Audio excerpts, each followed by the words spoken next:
ओम नमः शिवाय। आज शिव महापुराण पवित्र ग्रंथ का 14वां दिन। आइए शुरू करते हैं। यज्ञशाला में शिव का भाग न देखकर सती के रोषपूर्ण वचन, दक्ष द्वारा शिव की निंदा सुन दक्ष तथा देवताओं को धिक्कार फटकारना, सती द्वारा अपने प्राण त्याग का निश्चय। ब्रह्मा जी कहते हैं कि हे नारद, दक्ष कन्या सती उस स्थान पर गई जहाँ वह महान प्रकाश से युक्त यज्ञ हो रहा था।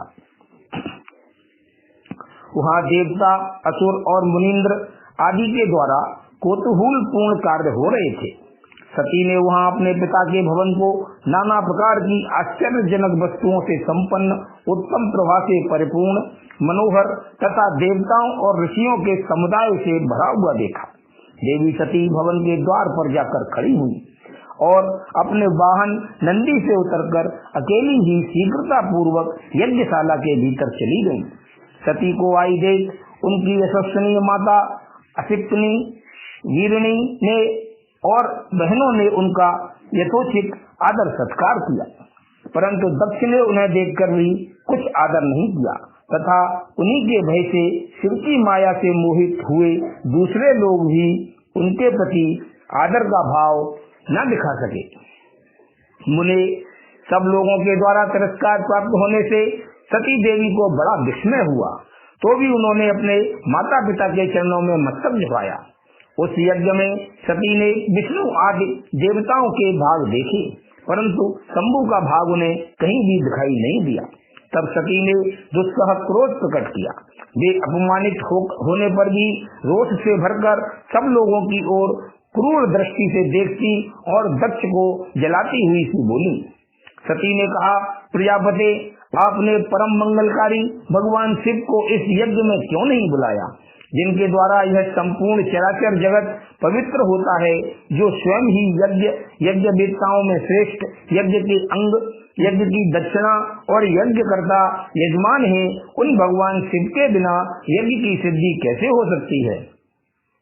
अहो, जिनके स्मरण करने मात्र से सब कुछ पवित्र हो जाता है, उन्हीं के बिना किया हुआ यह सारा यज्ञ अपवित्र हो जाएगा।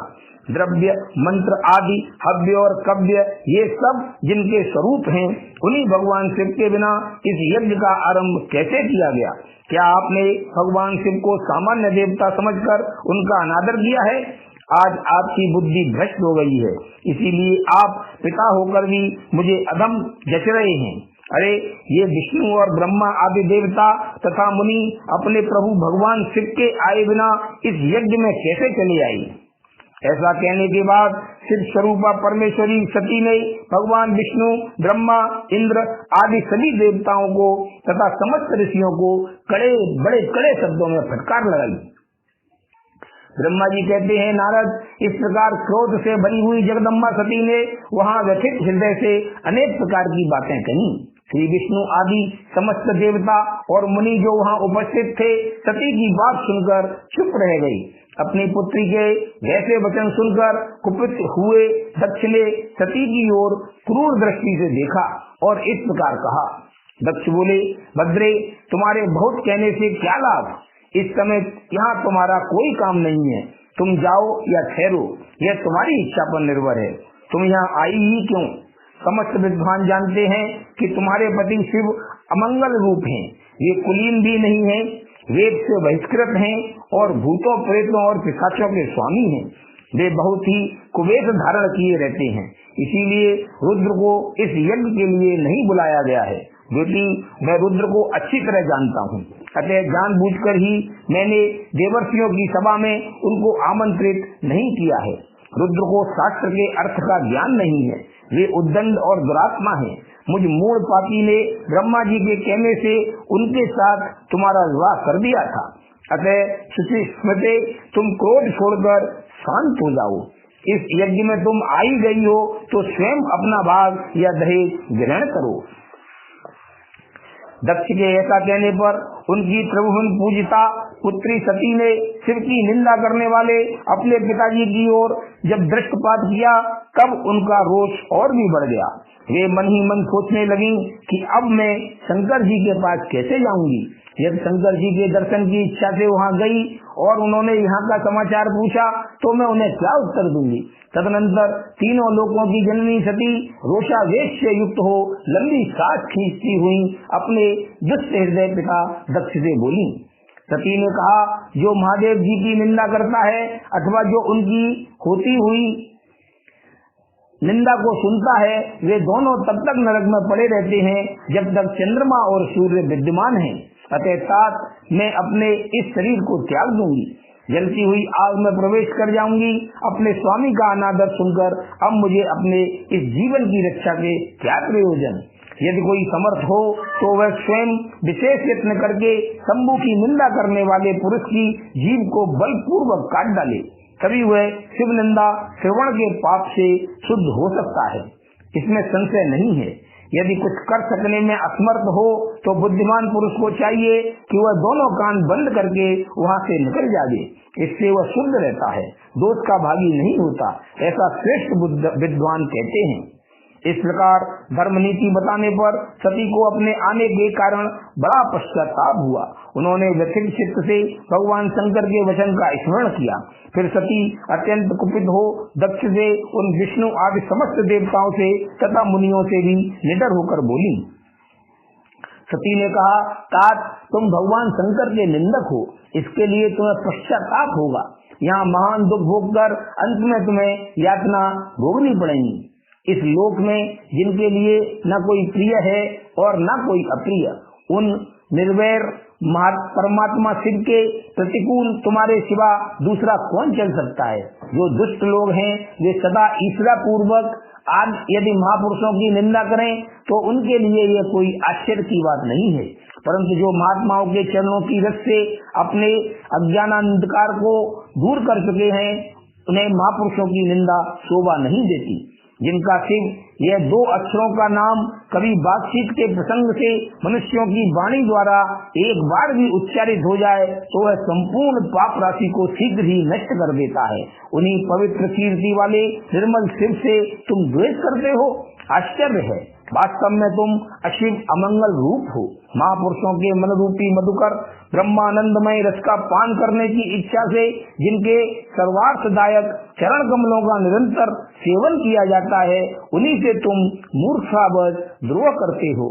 जिन्हें तुम नाम से शिव और काम से अशिव बताते हो, उन्हें क्या तुम्हारे सिवा दूसरे विद्वान नहीं जानते? ब्रह्मा आदि देवता, सनक आदि मुनि तथा अन्य ज्ञानी क्या उनके स्वरूप को नहीं समझते?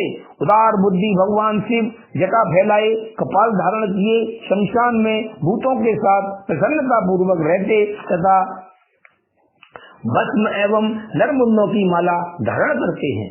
इस बात को जानकर भी जो मुनि और देवता उनके चरणों में गिरे हुए निर्माल्य को बड़े आदर के साथ अपने मस्तक पर चढ़ाते हैं, इसका क्या कारण है? यही कि वे भगवान शिव ही साक्षात परमेश्वर हैं। त्रिवर्ती यज्ञ यज्ञादि और निर्वर्ती समदम आदि दो प्रकार के कर्म बताए गए हैं। मनीषी पुरुषों को उनका विचार करना चाहिए। वेद में विवेचन पूर्वक उनके रागी और विरागी दो प्रकार के अलग अलग अधिकारी बताए गए हैं। परस्पर विरोधी होने के कारण उक्त दोनों प्रकार के कर्मों का एक साथ एक ही कर्ता के द्वारा आचरण नहीं किया जा सकता।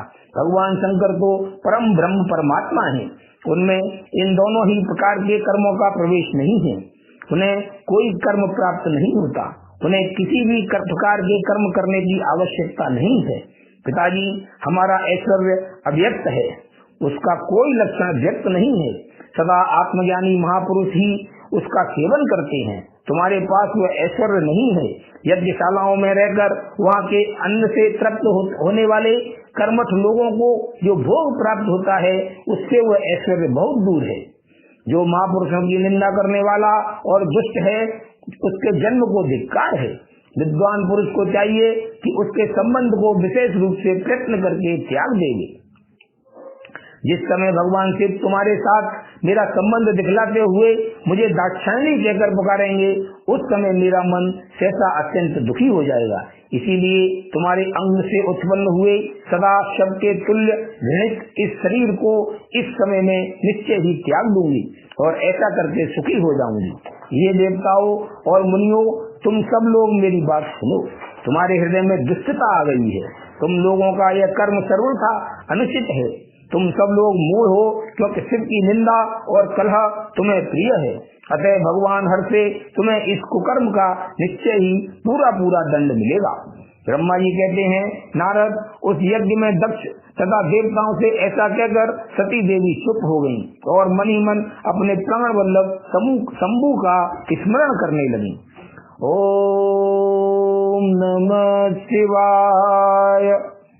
अब सती का योगाग्नि से अपने शरीर को भस्म कर देना, दर्शकों का हाहाकार, शिव पार्षदों का प्राण त्याग तथा दक्ष पर आक्रमण, ऋभुओं द्वारा उनका भगाया जाना तथा देवताओं की चिंता। ब्रह्मा जी कहते हैं कि नारद, मौन हुई सती देवी अपने पति का सादर स्मरण करके शांत चित्त हो सहसा उत्तर दिशा में भूमि पर बैठ गईं। उन्होंने विधि पूर्वक जल का आचमन करके वस्त्र ओढ़ लिया और पवित्र भाव से आंखें मूंदकर पति का चिंतन करती हुई वे योग मार्ग में स्थित हो गईं। उन्होंने आसन को स्थिर कर प्राणायाम द्वारा प्राण और अपान को एक रूप करके नाभि चक्र में स्थित किया। फिर उदान वायु को बलपूर्वक नाभि चक्र से ऊपर उठाकर बुद्धि के साथ हृदय में स्थापित किया। तत्पश्चात शंकर की प्राण वल्लभा आनंदिता सती उस हृदय स्थित वायु को कंठ मार्ग से भृकुटियों के बीच में ले गई। इस प्रकार दक्ष पर कुपित हो सहसा अपने शरीर को त्यागने की इच्छा से सती ने अपने संपूर्ण अंगों में योग मार्ग के अनुसार वायु और अग्नि की धारणा की। तदनंतर अपने पति के चरणांगण बिंदुओं का चिंतन करते हुए सती ने अन्य सब वस्तुओं का ध्यान भुला दिया। उनका चित्त योग मार्ग में स्थित हो गया, इसीलिए वहाँ उन्हें पति के चरणों के अतिरिक्त और कुछ नहीं दिखाई दिया। मुनिश्रेष्ठ, सती का निष्पाप शरीर तत्काल गिरा और उनकी इच्छा के अनुसार योगाग्नि से जलकर उसी क्षण भस्म हो गया। उस समय वहाँ आए हुए देवता आदि ने जब ये घटना देखी तब वे बड़े जोर से हाहाकार करने लगे। उनका वो महान अद्भुत विचित्र एवं भयंकर हाहाकार आकाश में और पृथ्वी तल पर सब ओर फैल गया। लोग कह रहे थे, हाय महान देवता भगवान शंकर की परम प्रेयसी सती देवी ने किस दुष्ट के दुर्व्यवहार से कुपित हो अपने प्राण त्याग दिए। अहो ब्रह्मा जी के पुत्र इस दक्ष को बड़ी भारी दुष्टता तो देखो। सारा चराचर जगत जिसकी संतान है उसी की पुत्री मनुष्यनी सती देवी जो सदा ही मान पाने के योग्य थी, उसके द्वारा ऐसी निरादृत हुई कि प्राणों से ही हाथ धो बैठी। भगवान वृषध्वज की प्रिया सती सदा सभी सत्पुरुषों के द्वारा निरंतर सम्मान पाने की अधिकारिणी थी। वास्तव में उनका हृदय बड़ा ही असहिष्णु है। वह प्रजापति दक्ष ब्राह्मण दो ही है, इसीलिए सारे संसार में उसे महान अपयश प्राप्त होगा। उसकी अपनी ही पुत्री उसी के अपराध से जब प्राण त्याग करने को उद्यत हो गई तब भी उस महानरक भोगी शंकर द्रोही ने उसे रोका तक नहीं। जिस समय सब लोग ऐसा कह रहे थे उसी समय शिव जी के पार्षद सती का यह अद्भुत प्राण त्याग देख तुरंत ही क्रोध पूर्वक अस्त्र शस्त्र ले दक्ष को मारने के लिए उठ खड़े हुए। यज्ञ मंडप के द्वार पर खड़े हुए वे भगवान शंकर के समस्त 60,000 पार्षद जो बड़े भारी बलवान थे अत्यंत रोष से भर गए और हमें धिक्कार है ऐसा कहते हुए भगवान शंकर के गणों के वे सभी वीर युद्धपति बारंबार उच्च स्वर से हाहाकार करने लगे। देवर से कितने ही पार्षद तो वहाँ शोक से ऐसे व्याकुल हो गए कि वे अत्यंत तीखे प्राणनाशक शस्त्रों द्वारा अपने ही मस्तक और मुख आदि अंगों पर आघात करने लगे। इस प्रकार 20,000 पार्षद उस समय दक्ष कन्या सती के साथ ही नष्ट हो गए। वह एक अद्भुत सी बात हुई। नष्ट होने से बचे हुए महात्मा शंकर के वे प्रथम गण क्रोध युक्त दक्ष को मारने के लिए हथियार लिए उठ खड़े हुए। मुने उन आक्रमणकारी पार्षदों का वेग देखकर भगवान भृगु ने यज्ञ में विघ्न डालने वालों का नाश करने के लिए नियत अभ्यर्था असुरः रक्षा इस यजुर मंत्र से दक्षिणाग्नि में आहुति दी तो भृगु के आहुति देते ही यज्ञ कुंड से ऋभु नामक सहस्त्रों महान देवता जो बड़े प्रबल वीर थे वहाँ प्रकट हो गए। मुनीश्वर, उन सबके हाथ में जलती हुई लकड़ियां थीं। उनके साथ प्रथम गणों का अत्यंत विकट युद्ध हुआ जो सुनने वालों के भी रोंगटे खड़े कर देने वाला था। उन ब्रह्म तेज से संपन्न महावीर विभुओं की सब ओर से ऐसी मार पड़ी जिससे प्रथम गण बिना अधिक प्रयास के ही भाग खड़े हुए। इस प्रकार उन देवताओं ने उन शिव गणों को तुरंत मार भगाया। ये अद्भुत सी घटना भगवान शिव की महाशक्तिमती इच्छा से ही हुई। वह सब देखकर ऋषि, इंद्रादि देवता, मरुदगण, विश्वदेव, अश्विनी कुमार और लोकपाल चुप ही रहे। कोई सब ओर से आकर वहाँ भगवान विष्णु से प्रार्थना करते थे कि किसी तरह विघ्न टल जाए। वे उद्विग्न हो बारंबार विघ्न निवारण के लिए आपस में सलाह करने लगे। प्रथम गणों के नाश होने और भगाए जाने से जो भावी परिणाम होने वाला था उसका भली भांति विचार करके उत्तम बुद्धि वाले श्री विष्णु आदि देवता अत्यंत उद्विग्न हो उठे थे। मुने इस प्रकार दुरात्मा शंकर द्रोही ब्रह्म बंधु दक्ष के यज्ञ में उस समय बड़ा भारी विघ्न उपस्थित हो गया। आकाश अब ओम नमः शिवाय। अब आकाशवाणी द्वारा दक्ष की भर्त्सना, उनके विनाश की सूचना तथा समस्त देवताओं को यज्ञ मंडप से निकल जाने की प्रेरणा। ब्रह्मा जी कहते हैं कि हे मनुष्य, इसी बीच में वहाँ दक्ष तथा देवता आदि के सुनते हुए आकाशवाणी में यह यथार्थ बात कही। रे दुराचारी दक्ष, ओ दंभाचार प्राणायाम महामूढ़, ये तूने कैसा अनर्थकारी कर्म कर डाला। ओ मूर्ख, शिव भक्तराज दधीची के कथन को भी तूने प्रामाणिक नहीं माना जो तेरे लिए सब प्रकार से आनंददायक और मंगलकारी था। ये ब्राह्मण देवता तुझे जिसका साथ देकर तेरी यज्ञशाला से निकल गए तो भी तुझ मूढ़ ने अपने मन में कुछ भी नहीं समझा। उसके बाद तेरे घर में मंगलमयी सती देवी सदैव पधारी जो तेरी अपनी ही पुत्री थी, किंतु तूने उनका भी परम आदर नहीं किया। ऐसा क्यों हुआ? ज्ञान दुर्बल दक्ष, तूने सती और महादेव जी की पूजा नहीं की। यह क्या किया?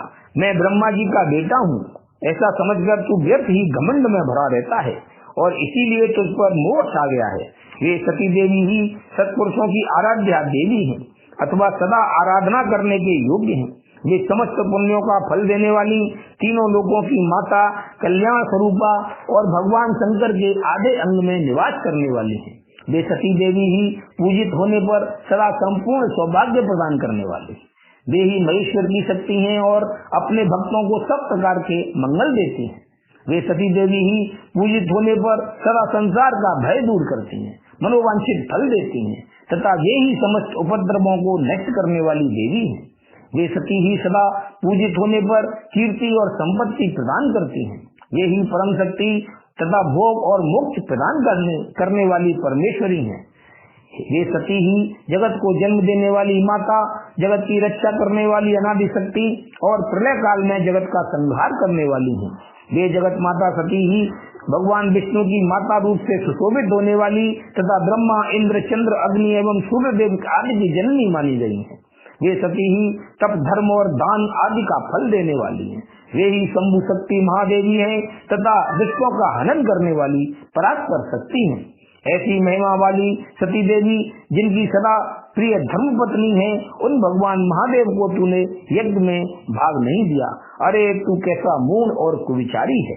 भगवान शिव ही सबके स्वामी तथा परात्पर परमेश्वर हैं। वे समस्त देवताओं के सम्यक सेव्य हैं और सबका कल्याण करने वाले हैं। इन्हीं के दर्शन की इच्छा से सिद्ध पुरुष तपस्या करते हैं और इन्हीं के साक्षात्कार की अभिलाषा मन में लेकर योगी लोग योग साधना में प्रवृत्त होते हैं। अनंत धन धान्य और यज्ञ याग आदि का सबसे महान फल यही बताया गया है कि भगवान शंकर का दर्शन सुलभ हो। शिव ही जगत का धारण पोषण करने वाले हैं। वे ही समस्त विद्याओं के पति एवं सब कुछ करने में समर्थ हैं। आदि विद्या के श्रेष्ठ स्वामी और समस्त मंगलों के भी मंगल वे ही हैं। दुष्ट दक्ष, तूने उनकी शक्ति का आज सत्कार नहीं किया, इसीलिए इस यज्ञ का विनाश हो जाएगा। पूजनीय व्यक्तियों की पूजा न करने से अमंगल होता ही है। तूने परम पूज्य शिव स्वरूपा सती का पूजन नहीं किया है। शेषनाग अपने सहस्त्र मस्तकों से प्रतिदिन प्रसन्नता पूर्वक जिनके चरणों की रज धारण करते हैं, उन्हीं भगवान शिव की शक्ति सती देवी थी, जिनके चरण कमलों का निरंतर ध्यान और सादर पूजन करके ब्रह्मा जी ब्रह्मत्व को प्राप्त हुए हैं। उन्हीं भगवान शिव की प्रिय पत्नी सती देवी थी, जिनके चरण कमलों का निरंतर ध्यान और सादर पूजन करके इंद्र आदि लोकपाल अपने अपने उत्तम पद को प्राप्त हुए हैं। वे भगवान शिव संपूर्ण जगत के पिता हैं और शक्ति स्वरूपा सती देवी जगत की माता कही गई हैं। मूढ़ दक्ष, तूने उन माता और पिता का सत्कार नहीं किया, फिर तेरा कल्याण कैसे होगा? तुझ पर दुर्भाग्य का आक्रमण हो गया और विपत्तियां टूट पड़ी, क्योंकि तूने उन भवानी सती और भगवान शंकर की भक्ति भाव से आराधना नहीं की। कल्याणकारी शंभु का पूजन न करके भी मैं कल्याण का भागी हो सकता हूँ, यह तेरा कैसा गर्व है? वह दुर्वार गर्व आज नष्ट हो जाएगा। इन देवताओं में से कौन ऐसा है जो सर्वेश्वर शिव से विमुख होकर तेरी सहायता करेगा? मुझे तो ऐसा कोई देवता नहीं दिखाई देता। यदि देवता इस समय तेरी सहायता करेंगे तो जलती आग से खेलने वाले पतंगों के समान नष्ट हो जाएंगे। आज तेरा मुंह जल जाए, तेरे यज्ञ का नाश हो जाए और जितने तेरे सहायक हैं वे भी आज शीघ्र ही जल मरे। इस दुरात्मा दक्ष की जो सहायता करने वाले हैं, उन समस्त देवताओं के लिए आज शपथ है, वे तेरे अमंगल के लिए ही तेरी सहायता से विरत हो जाएं। समस्त देवता आज इस यज्ञ मंडप से निकलकर अपने अपने स्थान को चले जाएं, अन्यथा सब लोगों का सब प्रकार से नाश हो जाएगा। अन्य सब मुनि और नाग आदि भी इस यज्ञ से निकल जाएंगे, अन्यथा आज सब लोगों का सर्वथा नाश हो जाएगा। श्री हरि और विधाता, आप लोग भी इस यज्ञ मंडप से शीघ्र निकल जाइए। ब्रह्मा जी कहते हैं कि नारद, संपूर्ण यज्ञशाला में बैठे हुए लोगों से ऐसा कहकर सबका कल्याण करने वाली वह आकाशवाणी मौन हो गई। ओम नमः शिवाय। अब गणों के मुख से और नारद से भी सती के दग्ध होने की बात सुनकर दक्ष पर कुपित हुए शिव का अपनी जटा से वीरभद्र और माँ काली को प्रकट करके उन्हें यज्ञ विध्वंस करने और विरोधियों को जला डालने की आज्ञा देना। ब्रह्मा जी कहते हैं कि नारद, वह आकाशवाणी सुनकर सब देवता आदि भयभीत तथा विस्मित हो गए। उनके मुख से कोई बात नहीं निकली। वे इस तरह खड़े या बैठे रह गए मानो उन पर विशेष मोह छा गया हो। भृगु के मंत्र बल से भाग जाने के कारण जो वीर सुरगण नष्ट होने से बच गए थे, वे भगवान शिव की शरण में गए। उन सब ने अमित तेजस्वी भगवान रुद्र को भली भांति सादर प्रणाम करके वहाँ यज्ञ में जो कुछ हुआ था वह सारी घटना उनसे कह सुनाई। गण बोले, महेश्वर, दक्ष बड़ा दुरात्मा और घमंडी है। उसने वहाँ जाने पर सती देवी का अपमान किया और देवताओं ने भी उनका आदर नहीं किया। अत्यंत गर्व से भरे हुए उस दुष्ट दक्ष ने आपके लिए यज्ञ में भाग नहीं दिया, दूसरे देवताओं के लिए दिया और आपके विषय में उच्च स्वर से दुर्वचन कहे। प्रभु, यज्ञ में आपका भाग न देखकर सती देवी कुपित होती और पिता की बारंबार निंदा करके उन्होंने तत्काल अपने शरीर को योगाग्नि द्वारा जलाकर भस्म कर दिया। यह देख 10,000 से अधिक पार्षद लज्जावश शस्त्रों द्वारा अपने ही अंगों का काट काट कर वहाँ मर गए। शेष हम लोग दक्ष पर कुपित हो उठे और सबको भय पहुंचाते हुए वेगपूर्वक उस यज्ञ का विध्वंस करने को उद्यत हो गए, परंतु विरोधी भृगु ने अपने प्रभाव से हमें तिरस्कृत कर दिया। हम उनके मंत्र बल का सामना न कर सके। प्रभु विश्वम्भर, वे ही हम लोग आज आपकी शरण में आए हैं। दयालो, वहाँ प्राप्त हुए भय से आप हमें बचाइए, निर्भय कीजिए। महाप्रभु, उस यज्ञ में दक्ष आदि सभी दुष्टों ने घमंड में आकर आपका विशेष रूप से अपमान किया है। कल्याणकारी शिव, इस प्रकार हमने अपना सती देवी का और मूल बुद्धि वाले दक्ष आदि का भी सारा वृतांत कह सुनाया। अब आपकी जैसी इच्छा हो वैसा करें। ब्रह्मा जी कहते हैं कि नारद, अपने पार्षदों की यह बात सुनकर भगवान शिव ने वहाँ की सारी घटना जानने के लिए शीघ्र ही तुम्हारा स्मरण किया। केवल से तुम दिव्य दृष्टि से संपन्न हो, अतः भगवान के स्मरण करने पर तुम तुरंत वहाँ आ पहुँचे और शंकर जी को भक्ति पूर्वक प्रणाम करके खड़े हो गए। स्वामी शिव ने तुम्हारी प्रशंसा करके तुमसे दक्ष यज्ञ में गई हुई सती का समाचार तथा दूसरी घटनाओं को पूछा। तात शंभु के पूछने पर शिव ने मन लगाए रखने वाले तुमने शीघ्र ही वह सारा वृतांत कह सुनाया जो दक्ष यज्ञ में घटित हुआ था। मुने तुम्हारे मुख से निकली हुई बात सुनकर उस समय महान रौद्र परम पराक्रम से संपन्न सर्वेश्वर रुद्र ने तुरंत ही बड़ा भारी क्रोध प्रकट किया। लोक संहारकारी रुद्र ने अपने सिर से एक जटा उखाड़ी और उसे रोष पूर्वक उस पर्वत के ऊपर दे मारा। मुने भगवान शंकर के पटकने से उस जटा के 2 टुकड़े हो गए और महाप्रलय के समान भयंकर शब्द प्रकट हुआ। देवर से उस जटा के पूर्व भाग से महाभयंकर महाबली वीरभद्र प्रकट हुए जो समस्त शिवगणों के अगुआ हैं। वे भूमंडल को सब ओर से व्याप्त करके उससे भी 10 अंगुल अधिक होकर खड़े हो गए। वे देखने में प्रयाग्नि के समान जान पड़ते थे। उनका शरीर बहुत ऊंचा था। वे 1000 भुजाओं से युक्त थे। उन सर्वसमर्थ महारुद्र के क्रोध पूर्वक प्रकट हुए निश्वास से 100 प्रकार के ज्वर और 13 प्रकार के सन्निपात रोग पैदा हो गए। साथ उस जटा के दूसरे भाग से महाकाली उत्पन्न हुई जो बड़ी भयंकर दिखाई देती थी। ये करोड़ों भूतों से घिरी हुई थी। जो ज्वर पैदा हुए वे सब के सब शरीरधारी क्रूर और समस्त लोगों के लिए भयंकर थे। वे अपने तेज से प्रज्वलित हो सब और दाह उत्पन्न करते हुए से प्रतीत होते थे। वीरभद्र बातचीत करने में बड़े कुशल थे। उन्होंने दोनों हाथ जोड़कर परमेश्वर शिव को प्रणाम किया और बोले, वीरभद्र बोले, महारुद्र सोम सूर्य और अग्नि को 3 नेत्रों के रूप में धारण करने वाले प्रभु शीघ्र आज्ञा दीजिए। मुझे इस समय कौन सा कार्य करना होगा? ईशान, क्या मुझे आधे ही क्षण में सारे समुद्रों को सुखा देना है या इतने ही समय में संपूर्ण पर्वतों को पीस डालना है? हर मैं एक ही क्षण में ब्रह्मांड को भस्म कर डालूं या समस्त देवताओं और मुनीश्वरों को जलाकर राख कर दूं? शंकर, ईशान, क्या मैं समस्त लोकों को उलट पुलट दूं या संपूर्ण प्राणियों का विनाश कर डालूं? महेश्वर, आपकी कृपा से कहीं कोई भी ऐसा कार्य नहीं है जिसे मैं ना कर सकूं।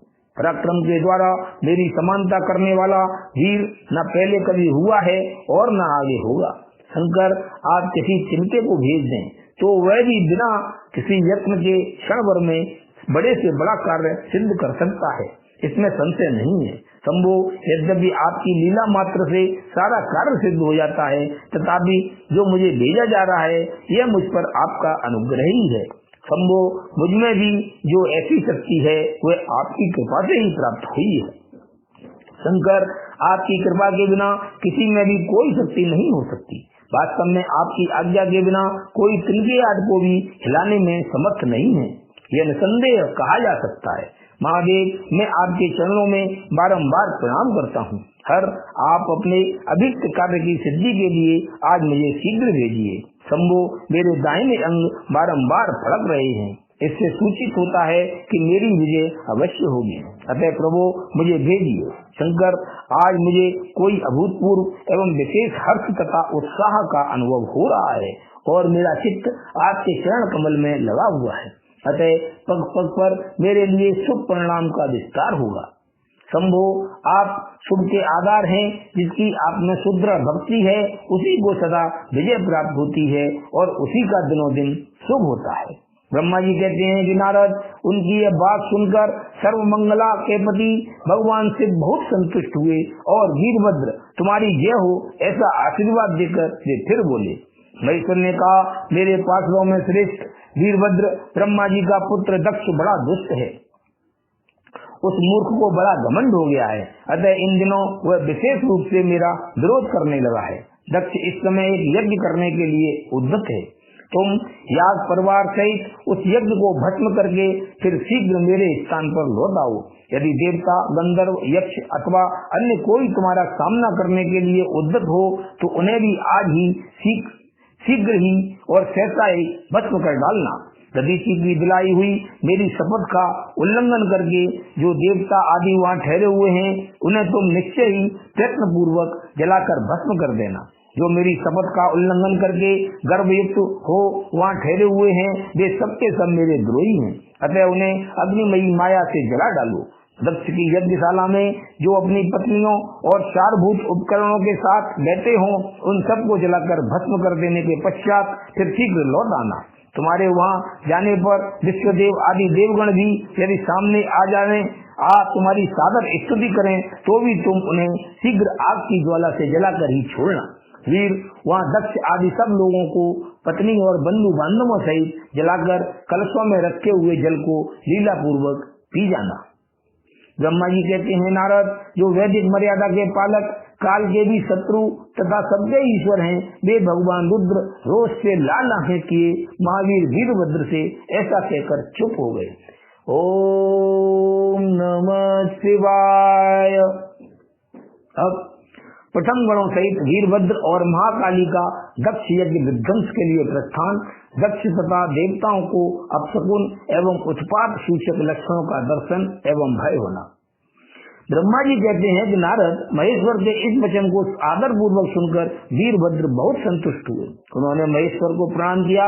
तत्पश्चात उन देवादिदेव शूली की उपयुक्त आज्ञा को श्रोधार्य करके वीरभद्र वहाँ से शीघ्र ही दक्ष के यज्ञ मंडप की ओर चले। भगवान शिव ने केवल शोभा के लिए उनके साथ करोड़ों महावीर गणों को भेज दिया, जो प्रयाग्नि के समान तेजस्वी थे। वे कोतूहलकारी प्रबल वीर प्रथमगण वीरभद्र के आगे और पीछे भी चल रहे थे।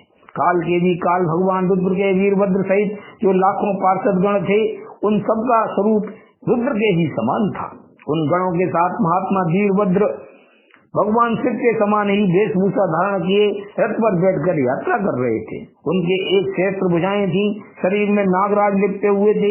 वीरभद्र बड़े प्रबल और भयंकर दिखाई देते थे। उनका रथ बहुत ही विशाल था, उसमें 10,000 सिंह जोते जाते थे, जो प्रयत्न पूर्वक उस रथ को खींचते थे।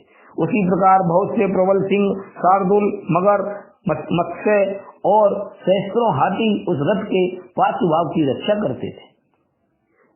काली, कात्यायनी, ईशानी, चामुंडा, मुंडमर्दनी, भद्रकाली, भद्रा, तरिका तथा वैष्णवी, इन नव दुर्गाओं के साथ तथा समस्त भूतगणों के साथ महाकाली दक्ष का विनाश करने के लिए चली। डाकिनी, शाकिनी, भूत, प्रमथ, गुहक, कुष्मांड, परपट, चटक, ब्रह्म राक्षस, भैरव तथा क्षेत्रपाल आदि ये सभी वीर भगवान शिव की आज्ञा का पालन एवं दक्ष के यज्ञ का विनाश करने के लिए तुरंत चल दिए। इनके सिवा 64 गणों के साथ योगिनियों का मंडल भी सहसा कुपित हो दक्ष यज्ञ का विनाश करने के लिए वहाँ से प्रस्थान हुआ। इस प्रकार कोटि कोटि गण एवं विभिन्न प्रकार के गणाधीश वीरभद्र के साथ चले। उस समय भेड़ियों की गंभीर ध्वनि होने लगी, नाना प्रकार के शब्द करने वाले शंख बज उठे, भिन्न भिन्न प्रकार की सींगें बजने लगी। महामुनि सेना सहित वीरभद्र की यात्रा के समय वहाँ बहुत से सुखद शकुन होने लगे। इस प्रकार जब प्रथम गणों सहित वीरभद्र ने प्रस्थान किया, तब उधर दक्ष तथा देवताओं को बहुत से अशुभ लक्षण दिखाई देने लगे। देवर से यज्ञ विध्वंस की सूचना देने वाले त्रिविध उत्पात प्रकट होने लगे। दक्ष की बाईं आंख फड़कने लगी, बाईं भुजा और बाईं जांघ फड़कने लगी। तात वाम अंगों का वह फड़कना सब था अशुभ सूचक था और नाना प्रकार के कष्ट मिलने की सूचना दे रहा था। उस समय दक्ष की यज्ञशाला में धरती डोलने लगी। दक्ष को दोपहर के समय दिन में ही अद्भुत तारे दिखने लगे, दिशाएं मलिन हो गईं, सूर्यमंडल चितकबरा दिखने लगा, उस पर हजारों घेरे पड़ गए, जिससे वह भयंकर जान पड़ता था। बिजली और अग्नि के समान दीप्तिमान तारे टूट टूट कर गिरने लगे और भी बहुत से भयानक अपशकुन होने लगे।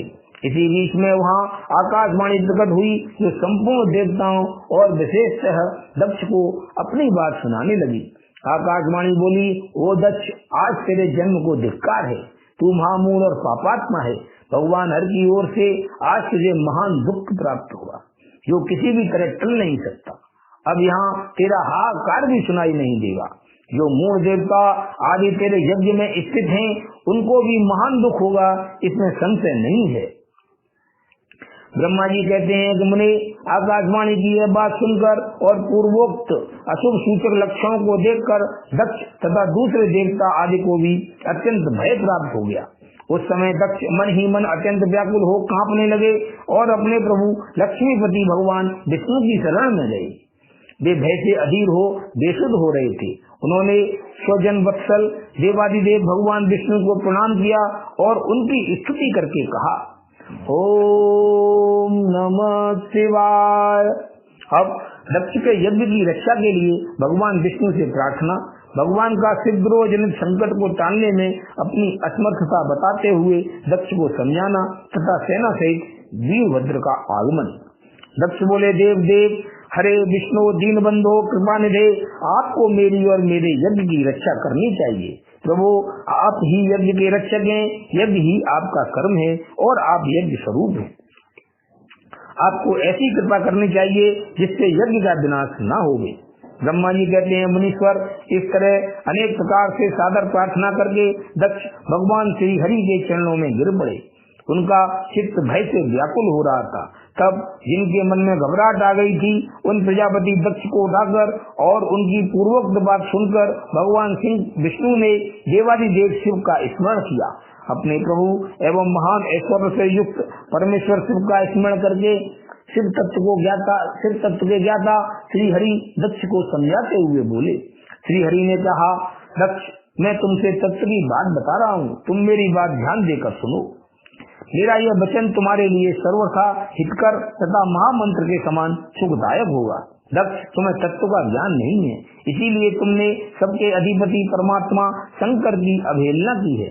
ईश्वर की अवहेलना से सारा कार्य सर्वथा निष्फल हो जाता है। केवल इतना ही नहीं, पग पग पर विपत्ति भी आती है। जहाँ अपूज्य पुरुषों की पूजा होती है और पूजनीय पुरुष की पूजा नहीं की जाती, वहाँ दरिद्रता, मृत्यु तथा भय, ये तीन संकट अवश्य प्राप्त होंगे। इसीलिए संपूर्ण प्रयत्न से तुम्हें भगवान वृषभध्वज का सम्मान करना चाहिए। महेश्वर का अपमान करने से ही तुम्हारे ऊपर महान भय उपस्थित हुआ है।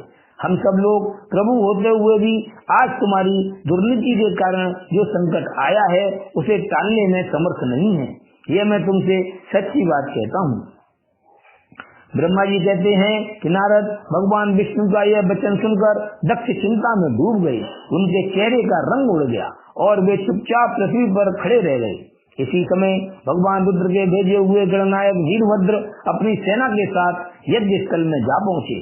वे सब के सब बड़े सूरवीर, निर्भय तथा रुद्र के समान ही पराक्रमी थे। भगवान शंकर की आज्ञा से आए हुए उन गणों की गणना असंभव थी। वे वीर शिरोमणि रुद्र सैनिक जोर जोर से सिंहनाद करने लगे। उनके उस महानाद से तीनों लोग गूंज उठे। आकाश धूल से ढक गया और दिशाएं अंधकार से आवृत हो गईं। सातों दीपों से युक्त पृथ्वी अत्यंत भय से व्याकुल हो पर्वत, वन और काननों सहित कांपने लगी तथा संपूर्ण समुद्रों में ज्वार आ गया। इस प्रकार समस्त लोगों का विनाश करने में समर्थ उस विशाल सेना को देखकर समस्त देवता आदि चकित हो गए। सेना के उद्योग को देख दक्ष के मुंह से खून निकल आया। वे अपनी स्त्री को साथ ले भगवान विष्णु के चरणों में दंड की भांति गिर पड़े और इस प्रकार बोले। दक्ष ने कहा, विष्णु महाप्रभु, आपके बल से ही मैंने इस महान यज्ञ का आरंभ किया है। सत्कर्म की सिद्धि के लिए आप ही प्रमाण माने गए हैं। विष्णु, आप कर्मों के साक्षी तथा यज्ञों के प्रतिपालक हैं। महाप्रभु, आप वेदोक्त धर्म तथा ब्रह्मा जी के रक्षक हैं। अतः प्रभु, आपको मेरे इस यज्ञ की रक्षा करनी चाहिए, क्योंकि आप सबके प्रभु हैं। ब्रह्मा जी कहते हैं, दक्ष की अत्यंत दीनतापूर्ण बात सुनकर भगवान विष्णु उस समय शिव तत्व से विमुख हुए दक्ष को समझाने के लिए इस प्रकार बोले। श्री विष्णु ने कहा, दक्ष, इसमें संदेह नहीं कि मुझे तुम्हारे यज्ञ की रक्षा करनी चाहिए, क्योंकि धर्म परिपालन विषयक जो मेरी सत्य प्रतिज्ञा है वह सर्वत्र विख्यात है। परंतु दक्ष, मैं जो कुछ कहता हूँ उसे तुम सुनो। इस समय अपनी क्रूरतापूर्ण बुद्धि का त्याग दो। देवताओं के क्षेत्र नैमिषारण्य में जो अद्भुत घटना घटित हुई थी उसका तुम्हें स्मरण नहीं हो रहा है। क्या तुम अपनी कुबुद्धि के कारण उसे भूल गए? यहाँ कौन भगवान रुद्र के कोप से तुम्हारी रक्षा करने में समर्थ है? दक्ष, तुम्हारी रक्षा किसको अभिमत नहीं है। परंतु जो तुम्हारी रक्षा करने को उद्यत होता है वह अपनी दुर्बुद्धि का ही परिचय देता है।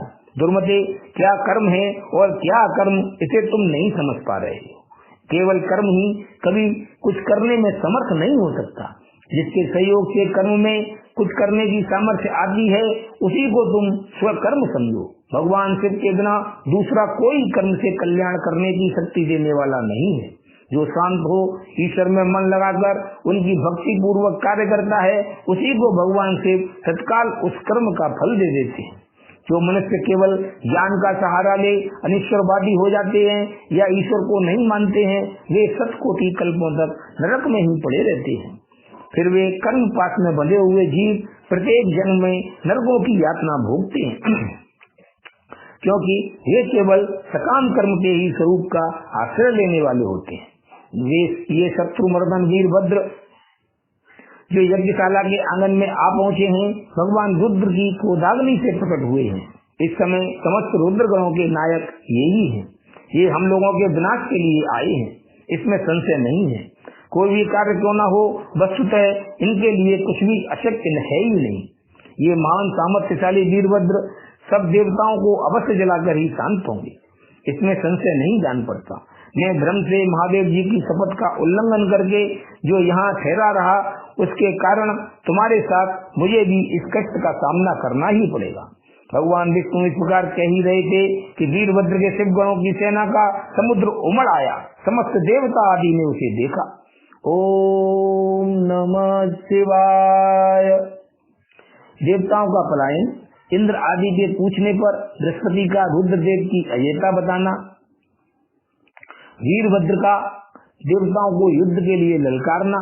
श्री विष्णु और वीरभद्र की बातचीत तथा विष्णु आदि का अपने लोक में जाना एवं दक्ष का यज्ञ का विनाश करके वीरभद्र का कैलाश को लौटना। ब्रह्मा जी कहते हैं कि नारद, उस समय देवताओं के साथ शिव गणों का घोर युद्ध आरंभ हो गया। उसमें सारे देवता पराजित हुए और भागने लगे। वे एक दूसरे का साथ छोड़कर स्वर्गलोक में चले गए। उस समय केवल महाबली इंद्र आदि लोकपाल ही उस दारुण संग्राम में धैर्य धारण करके उत्सुकता पूर्वक खड़े रहे।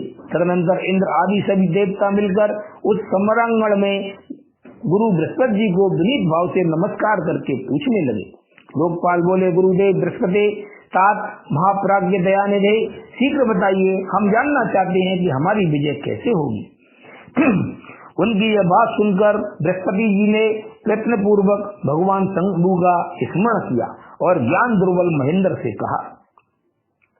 बृहस्पति बोले, इंद्र, भगवान विष्णु ने पहले जो कुछ कहा था वह सब इस समय घटित हो गया है। मैं उसी को स्पष्ट कर रहा हूँ, सावधान होकर सुनो। समस्त कर्मों का फल देने वाला जो कोई ईश्वर है वह कर्ता का ही आश्रय लेता है। कर्म करने वाले को ही उस कर्म का फल देता है। जो कर्म करता ही नहीं, उसको फल देने में वह भी समर्थ नहीं है। अतः जो ईश्वर को जानकर उसका आश्रय लेकर सत्कर्म करता है, उसी को उस कर्म का फल मिलता है, ईश्वर द्रोही को नहीं। ना मंत्र, ना औषधियाँ, ना समस्त अभिचारक कर्म, ना लौकिक पुरुष, ना कर्म, ना वेद, ना पूर्व और उत्तर मीमांसा तथा न नाना वेदों से युक्त अन्यान्य शास्त्र ही ईश्वर को जानने में समर्थ होते हैं। ऐसा प्राचीन विद्वानों का कथन है। अनन्य शरण भक्तों को छोड़कर दूसरे लोग संपूर्ण वेदों का 10,000 बार स्वाध्याय करके भी महेश्वर को भलीभांति नहीं जान सकते। यह महाश्रुति का कथन है। अवश्य भगवान शिव के अनुग्रह से ही सर्वथा शांत, निर्विकार और उत्तम दृष्टि से सदा शिव के तत्व का साक्षात्कार हो सकता है, ज्ञान हो सकता है। सुरेश्वर क्या कर्तव्य है और क्या अकर्तव्य, इसका विवेचन करना अभीष्ट होने पर भी मैं जो इसमें सिद्धि का उत्तम अंत है उसी का प्रतिपादन करूंगा। तुम अपने हित के लिए उसे ध्यान देकर सुनो। इंद्र, तुम लोकपालों के साथ आज नादान बनकर दक्ष यज्ञ में आ गए। बताओ तो यहाँ क्या पराक्रम करोगे। भगवान रुद्र जिनके सहायक हैं, ऐसे ये परम क्रोधी रुद्रगण इस यज्ञ में विघ्न डालने के लिए आए हैं और अपना काम पूरा करेंगे, इसमें संशय नहीं है। मैं सत्य सत्य कहता हूँ कि इस यज्ञ के विघ्न का निवारण करने के लिए वस्तुतः तुम में से किसी के पास भी सर्वथा कोई उपाय नहीं है। बृहस्पति की यह बात सुनकर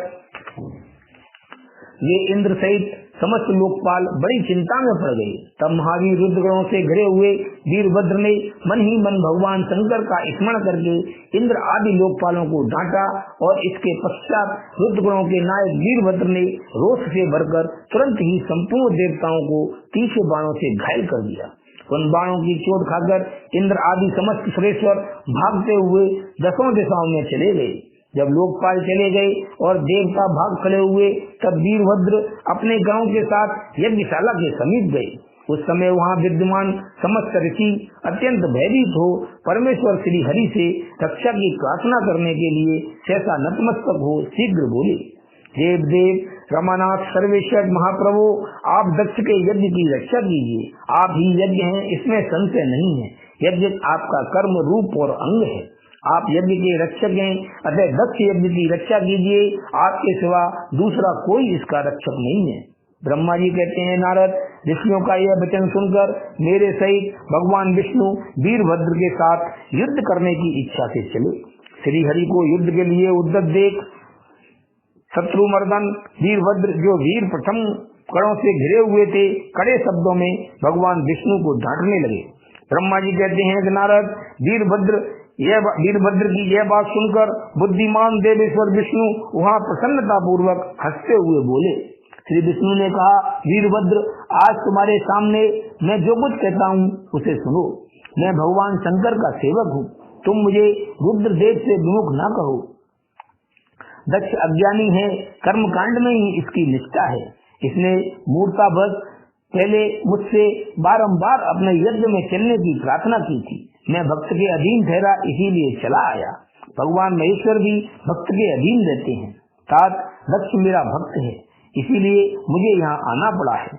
रुद्र के क्रोध से उत्पन्न हुए वीर, तुम रुद्र तेज स्वरूप हो, उत्तम प्रताप के आश्रय हो। मेरी प्रतिज्ञा सुनो, मैं तुम्हें आगे बढ़ने से रोकता हूँ और तुम मुझे रोको। परिणाम वही होगा जो होने वाला होगा। मैं पराक्रम करूंगा। ब्रह्मा जी कहते हैं कि नारद, भगवान विष्णु के ऐसा कहने पर महाबाहु वीरभद्र हंसकर बोला, आप मेरे प्रभु के प्रिय भक्त हैं, यह जानकर मुझे बड़ी प्रसन्नता हुई है। इतना कहकर गणनायक वीरभद्र हंस पड़ा और विनय से नतमस्तक हो बड़ी प्रसन्नता के साथ श्री विष्णु देव से कहने लगा। वीरभद्र ने कहा, महाप्रभु, मैंने आपके भाव की परीक्षा के लिए कड़ी बातें कही थी। इस समय यथार्थ बात कहता हूँ, सावधान होकर सुनो। अरे, जैसे शिव हैं वैसे आप हैं, जैसे आप हैं वैसे शिव हैं, ऐसा वेद कहते हैं, और वेदों का यह कथन शिव की आज्ञा के अनुसार ही है। रमानाथ, भगवान शिव की आज्ञा से हम सब लोग उनके सेवक ही हैं। तथापि मैंने जो बात कही है वह इस वाद विवाद के अवसर के अनुरूप ही है। आप मेरी हर बात को आपके प्रति आदर के भाव से ही कही गई समझिए। ब्रह्मा जी कहते हैं, वीरभद्र का यह वचन सुनकर भगवान श्री हरि हंस पड़े और उसके लिए हितकर वचन बोले। श्री विष्णु ने कहा, महावीर, तुम मेरे साथ निशंक होकर युद्ध करो। तुम्हारे अस्त्रों से शरीर के भर जाने पर ही मैं अपने आश्रम को जाऊंगा। ब्रह्मा जी कहते हैं, ऐसा कहकर भगवान विष्णु चुप हो गए और युद्ध के लिए कमर कसकर डट गए। महाबली वीरभद्र भी अपने गणों के साथ युद्ध के लिए तैयार हो गए। नारद, तदनंतर भगवान विष्णु और वीरभद्र में घोर युद्ध हुआ। अंत में वीरभद्र ने भगवान विष्णु के चक्र को स्तंभित कर दिया तथा सारंग धनुष के साथ 3 टुकड़े कर डाले। तब मेरे द्वारा एवं सरस्वती द्वारा बोधित हुए श्री विष्णु ने उस महान गणनायक वीरभद्र को अशेष तेज से संपन्न जानकर वहां से अंतर ध्यान होने का विचार किया। दूसरे देवता भी ये जान गए कि सती के प्रति जो अन्याय हुआ है उसी का यह सब भावी परिणाम है। दूसरों के लिए इस संकट का सामना करना अत्यंत कठिन है। यह सब जानकर वे सब देवता अपने सेवकों के साथ स्वतंत्र सर्वेश्वर शिव का स्मरण करके अपने अपने लोक को चले गए। मैं भी पुत्र के दुख से पीड़ित हो सत्य लोक में चला गया आया और अत्यंत दुख से आतुर हो सोचने लगा कि अब मुझे क्या करना चाहिए। मेरे तथा श्री विष्णु के चले जाने पर मुनियों द्वारा समस्त यज्ञ के आधार रहने वाले देवता शिव गणों द्वारा पराजित हो भाग गए। मुनियों सहित समस्त यज्ञ के आधार रहने वाले देवता शिव गणों द्वारा पराजित हो भाग गए।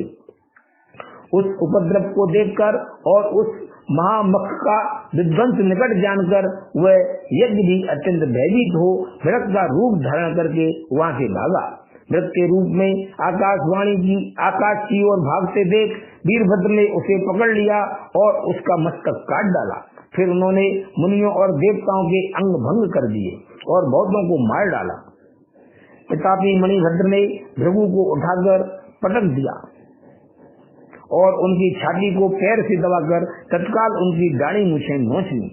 चंड ने बड़े वेग से पूषा के दांत उखाड़ दिए, क्योंकि पूर्व काल में जिस समय महादेव जी को दक्ष के द्वारा गालियां दी जा रही थीं, उस समय वे दांत दिखा दिखाकर हंसे थे। नंदी ने भक्त को रोष पूर्वक पृथ्वी पर दे मारा और उनकी दोनों आंखें निकाल ली, क्योंकि जब दक्ष शिव जी को श्राप दे रहे थे उस समय वे आंखों के संकेत से अपना अनुमोदन सूचित कर रहे थे।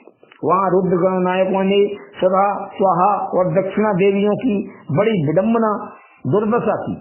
वहाँ जो मंत्र तंत्र तथा दूसरे लोग थे उनका भी बहुत तिरस्कार किया।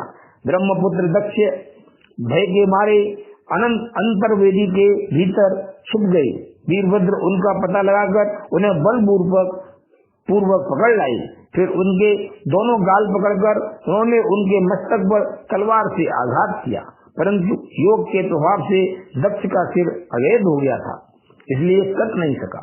जब वीरभद्र को ज्ञात हुआ कि संपूर्ण अस्त्र शस्त्रों से इनके मस्तक का भेदन नहीं हो सकता, तब उन्होंने दक्ष की छाती पर पैर रखकर दबाया और दोनों हाथों से गर्दन मरोड़कर तोड़ डाली। फिर शिवद्रोही दुष्ट दक्ष के उस सिर को गणनायक वीरभद्र ने अग्निकुंड में डाल दिया। तदनंतर जैसे सूर्य घोर अंधकार राशि का नाश करके उदयांचल पर आरूढ़ होते हैं, उसी प्रकार वीरभद्र दक्ष और उनके यज्ञ का विध्वंस करके कृतकार्य हो तुरंत ही वहाँ से उत्तम कैलाश पर्वत को चले गए। वीरभद्र को काम पूरा करके आया देख परमेश्वर शिव मन ही मन बहुत प्रसन्न हुए और उन्होंने उन्हें वीर प्रथम गणों का अध्यक्ष बना दिया। ओम नमः शिवाय। अब श्री विष्णु की पराजय में दधीचि मुनि के श्राप को कारण बताते हुए दधीचि और शुभ के विवाद का इतिहास, मृत्युंजय मंत्र के अनुष्ठान से दधीचि की अवध्यता तथा श्री हरि का शुभ को दधीचि की पराजय के लिए यत्न करने का आश्वासन। सूत जी कहते हैं कि महर्षियों, अमित बुद्धिमान ब्रह्मा जी की कही हुई यह कथा सुनकर दुष्दृष्ट नारद विस्मय में पड़ गए। उन्होंने प्रसन्नता पूर्वक प्रश्न किया। नारद जी ने पूछा, पिताजी, भगवान विष्णु शिव जी को छोड़कर अन्य देवताओं के साथ दक्ष के यज्ञ में क्यों चले गए, जिसके कारण वहाँ उनका तिरस्कार हुआ? क्या वे प्रलयकारी पराक्रम वाले भगवान शंकर को नहीं जानते थे? फिर उन्होंने अज्ञानी पुरुष की भांति रुद्रगणों के साथ युद्ध क्यों किया? करुणानिधि, मेरे मन में यह बहुत बड़ा संदेह है। आप कृपा करके मेरे इस संशय को नष्ट कर दीजिए और प्रभु मन में उत्साह पैदा करने वाले शिव चरित्र को कहिए। ब्रह्मा जी ने कहा कि नारद, पूर्व काल में राजा शुभ की सहायता करने वाले श्री हरि को दधीचि मुनि ने श्राप दे दिया था, जिससे उस समय वे इस बात को भूल गए और वे दूसरे देवताओं के साथ वे दक्ष के यज्ञ में चले गए। दधीचि ने क्यों श्राप दिया, यह सुनो।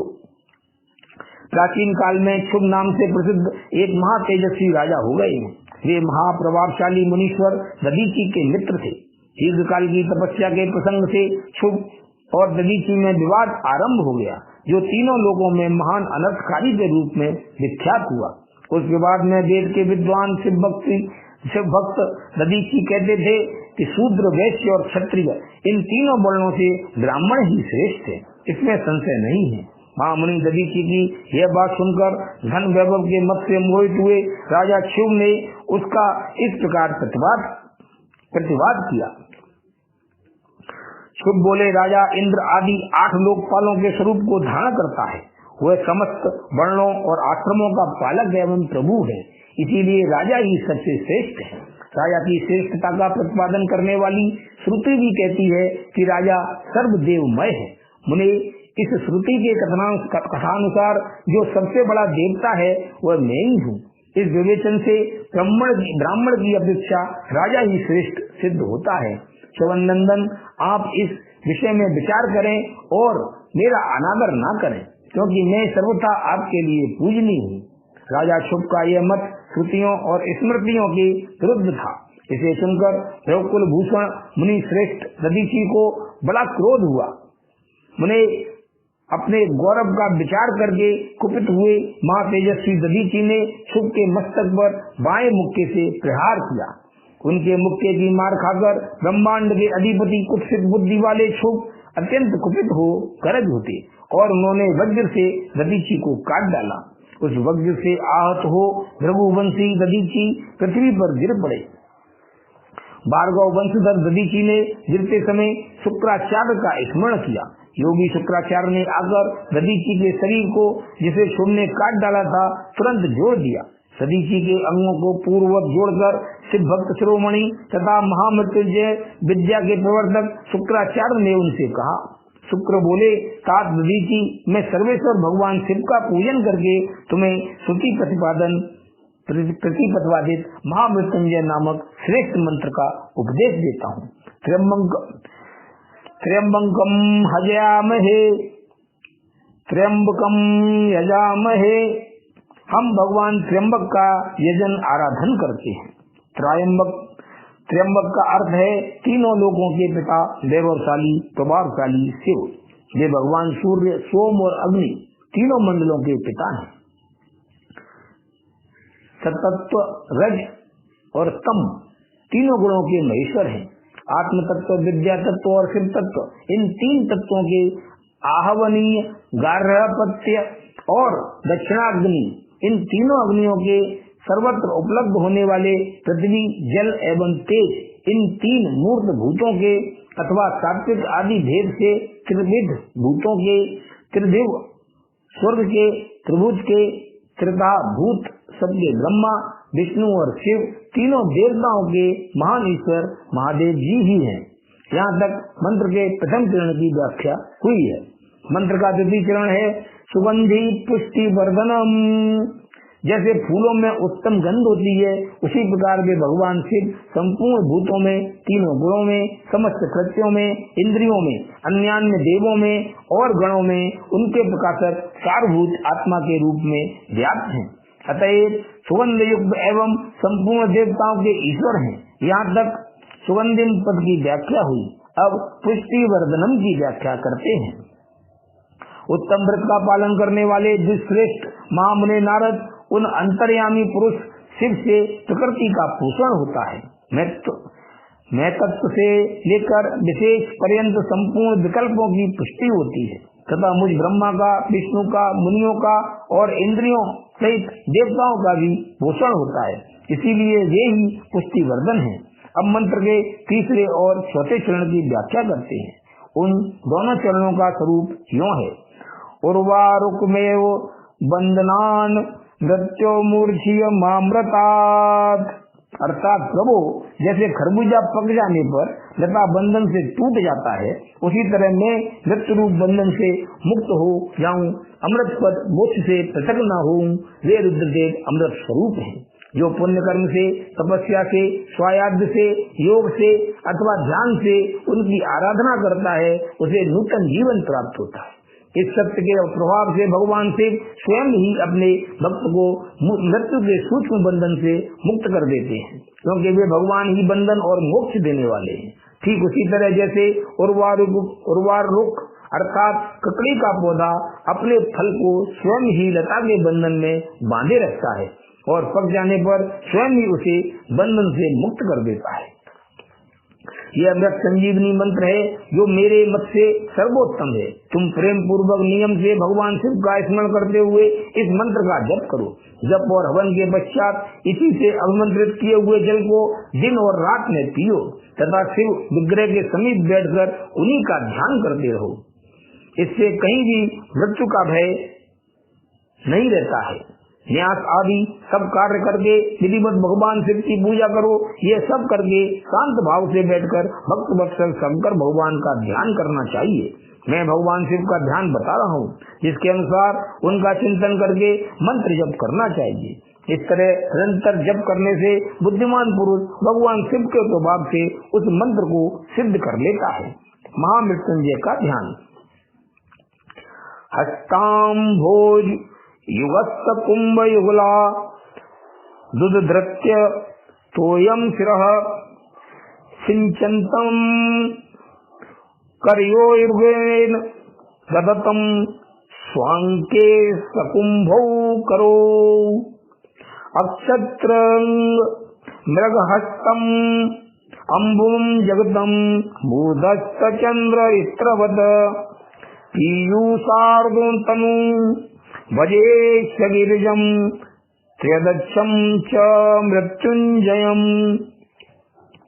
जो अपने दो कर कमलों में रखे हुए दो कलशों से जल निकालकर उनसे ऊपर वाले दो हाथों द्वारा अपने मस्तक को सींचते हैं, अन्य दो हाथों में दो घड़े लिए हुए उन्हें अपनी गोद में रखे हुए हैं तथा शेष दो हाथों में रुद्राक्ष एवं मृग मुद्रा धारण करते हैं, कमल के आसन पर बैठे हैं, सिर पर स्थित चंद्रमा से निरंतर झरते हुए अमृत से जिनका सारा शरीर भींगा हुआ है तथा जो 3 नेत्र धारण करने वाले हैं उन भगवान मृत्युंजय का जिनके साथ गिरिराज नंदिनी उमा भी विराजमान है मैं चिंतन करता हूँ, भजन करता हूँ।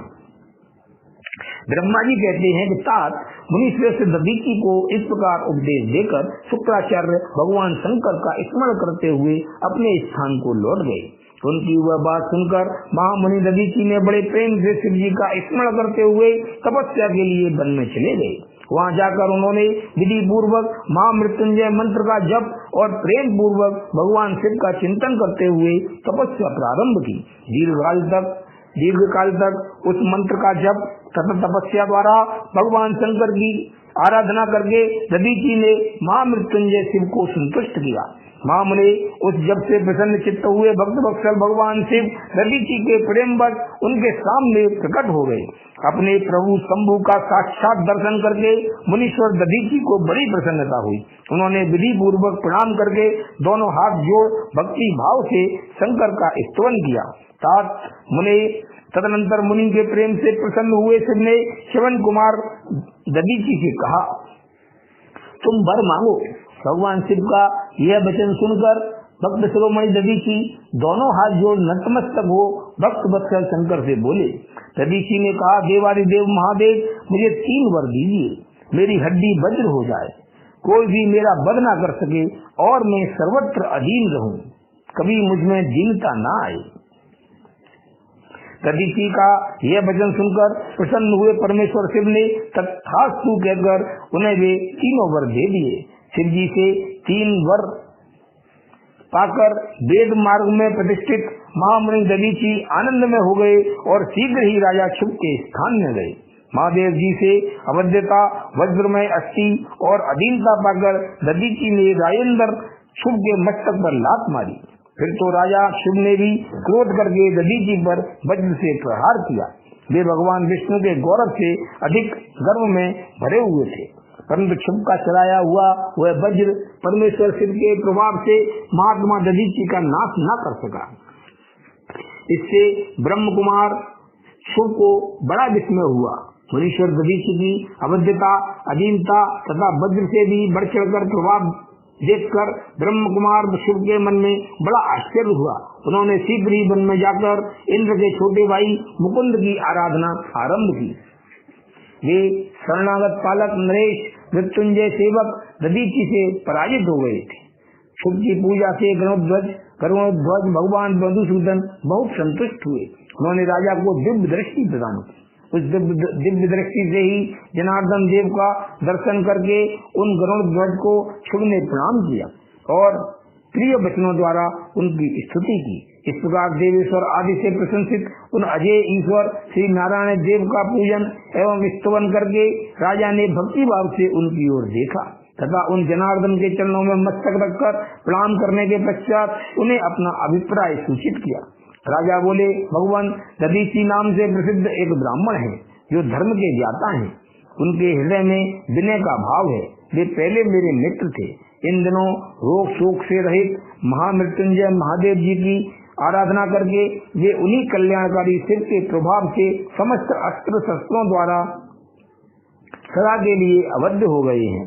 एक दिन उन महातपस्विनी दधीची ने बड़ी सभा में आकर अपने बाएं पैर से मेरे मस्तक पर बड़े वेग से अवहेलना पूर्वक प्रहार किया और बड़े गर्व से कहा, मैं किसी से नहीं डरता। हरे वे मृत्युंजय से उत्तम वर पाकर अनुपम गर्व से भर गए। ब्रह्मा जी कहते हैं कि नारद, महात्मा दधीची की अवध्यता का समाचार जानकर श्री हरि ने महादेव जी के अतुलित प्रभाव का स्मरण किया। फिर वे ब्रह्मपुत्र राजा शिव से बोले, राजेंद्र, ब्राह्मणों को कहीं थोड़ा सा भी भय नहीं है। भूपते विशेषतः रुद्र भक्तों के लिए तो भय नाम की कोई वस्तु है ही नहीं। यदि मैं तुम्हारी ओर से कुछ करूंगी तो ब्राह्मण दधीची को दुख होगा और वह मुझ जैसे देवता के लिए भी शाप का कारण बन जाएगा। राजेंद्र, दधीची के शाप से दक्ष के यज्ञ में सुरेश्वर शिव से मेरी पराजय होगी और फिर मेरा उत्थान भी होगा। महाराज, इसीलिए मैं तुम्हारे साथ रहकर कुछ करना नहीं चाहता। मैं अकेला ही तुम्हारे लिए दधीची को जीतने का प्रयत्न करूंगा। भगवान विष्णु का यह वचन सुनकर शुभ बोले, बहुत अच्छा, ऐसा ही हो। ऐसा कहकर वे उस कार्य के लिए मन ही मन उत्सुक हो प्रसन्नता पूर्वक वहीं ठहर गए। ओम नमः शिवाय।